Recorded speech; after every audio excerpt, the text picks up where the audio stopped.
I have a great time with my life, and I want to share it. I love living. I think that's infectious. It's something that you can't fake. Greatness is not this wonderful, esoteric, elusive, God-like feature that only the special among us will ever taste. You know, it's something that truly exists in all of us. It's very simple. This is what I believe, and I'm willing to die for it. Period. It's that simple. I know who I am, I know what I believe. I know who I am, I know what I believe. That's all I need to know. And that's all I need to know. So from there, you do what you need to do. You know? And I think what happens is we make the situation more complex than it has to be. Because we're looking for complexity. There's got to be something complex to understand. It can't be that easy. No. We didn't grow up with the sense that where we were was where we were going to be. You know, we grew up with the sense that where we were almost didn't matter because we were becoming something greater.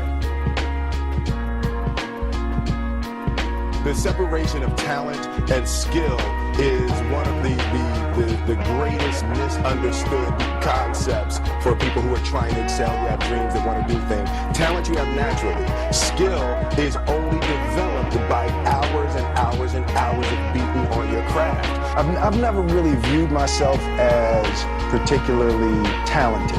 Where I excel is ridiculous, sickening work ethic. You know, while the other guy's sleeping, I'm working. While the other guy's eating, I'm working. There's no easy way around it. No matter how talented you are, your talent is going to fail you if you're not skilled.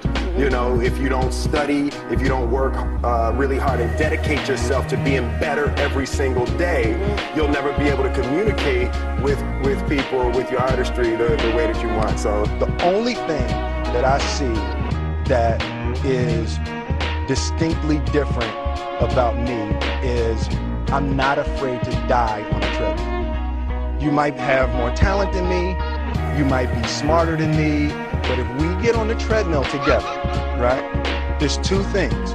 You're getting off first, or I'm gonna die. It's really that simple. One summer, his dad tore down a brick wall on the front of his business and told 12-year-old Will and his 9-year-old brother to rebuild it, a job they said was impossible. It took them a year and a half, but they did it. And he said, now don't you ever tell me it's something that you can't do. You don't try to build a wall. You don't set out to build a wall. You don't say, I'm gonna build the biggest, baddest, greatest wall that's ever been built.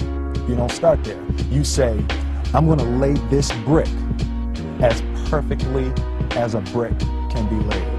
And you do that every single day, and soon you have a wall.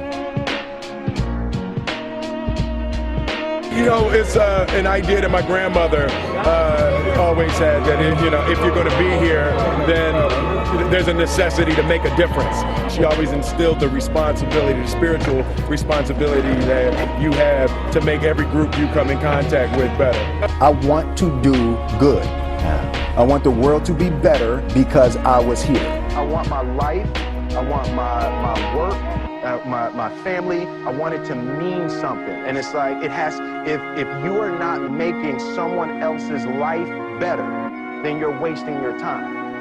You know, like your life will become better by making other lives better.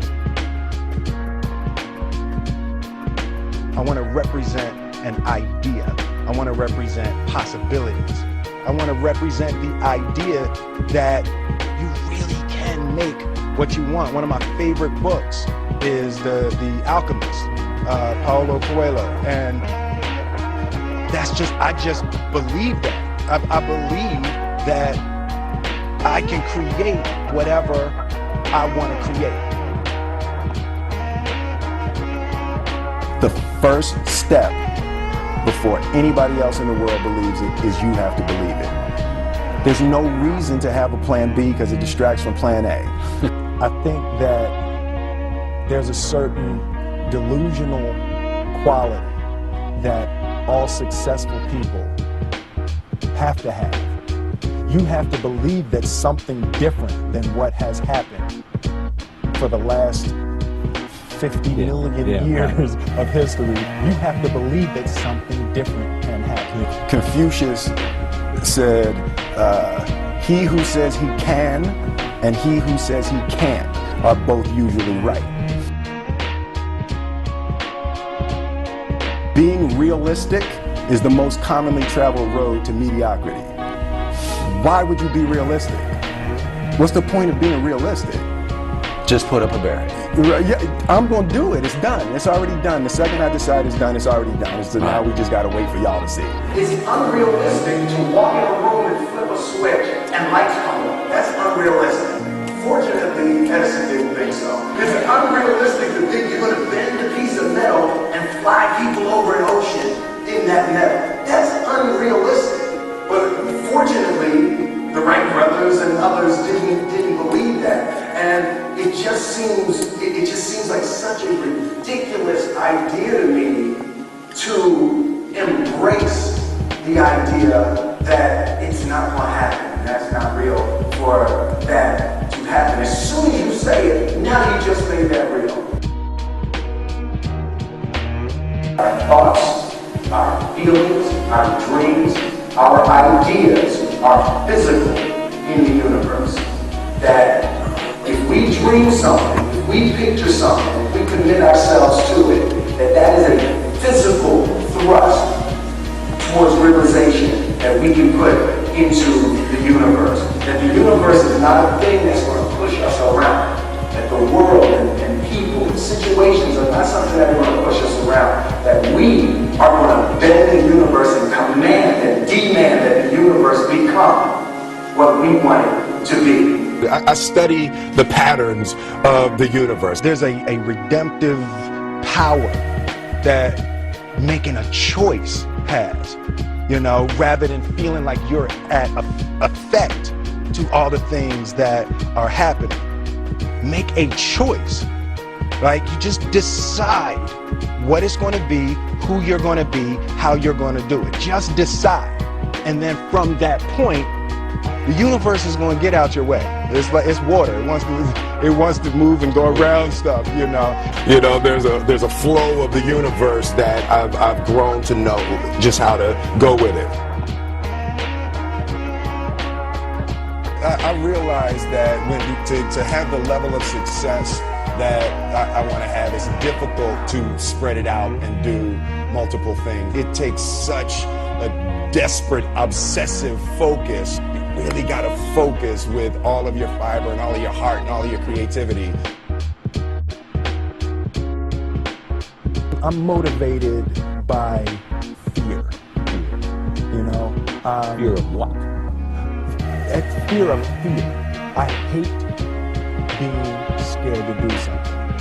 And I think what developed in my early days was the attitude that I started attacking things that I was scared of.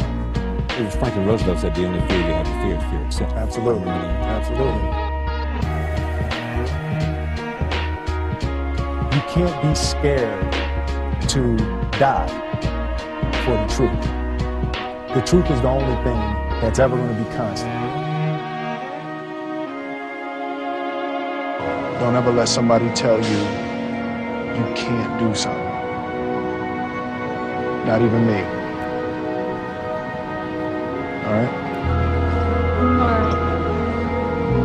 You got a dream, you got to protect it. People can't do something themselves. They want to tell you you can't do it.